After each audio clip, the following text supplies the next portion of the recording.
The man whose death has galvanised a global movement against racism and police violence is now honoured on the streets of a Brussels suburb.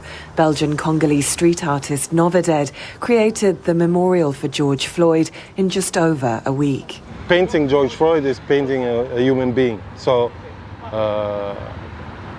there are victims of racism and violence everywhere. So painting the symbol here or anywhere else will have the same effect. The mural comes at a moment of unrest and change for Belgium as it confronts uncomfortable truths about its past. The streets of Brussels are sometimes described as an open-air gallery with street art found right across the city.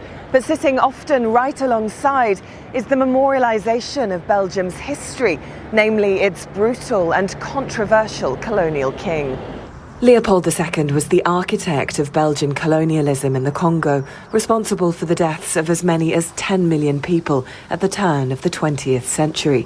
Statues in his honour have been defaced across Belgium, and a petition calling for their removal has gained tens of thousands of signatures. Others think the statues should be protected to avoid erasing history. The African Museum was originally built 120 years ago to celebrate Leopold's legacy.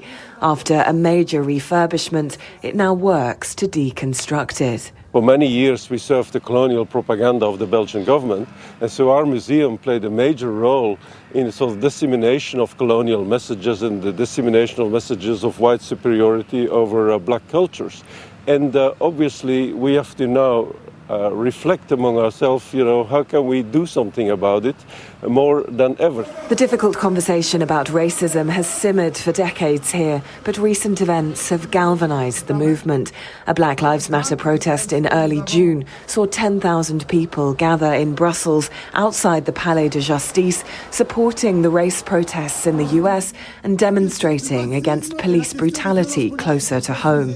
It's a moment of reckoning for a country accused of failing to rectify its relationship with its past. Lucy Hough, SABC News, Brussels.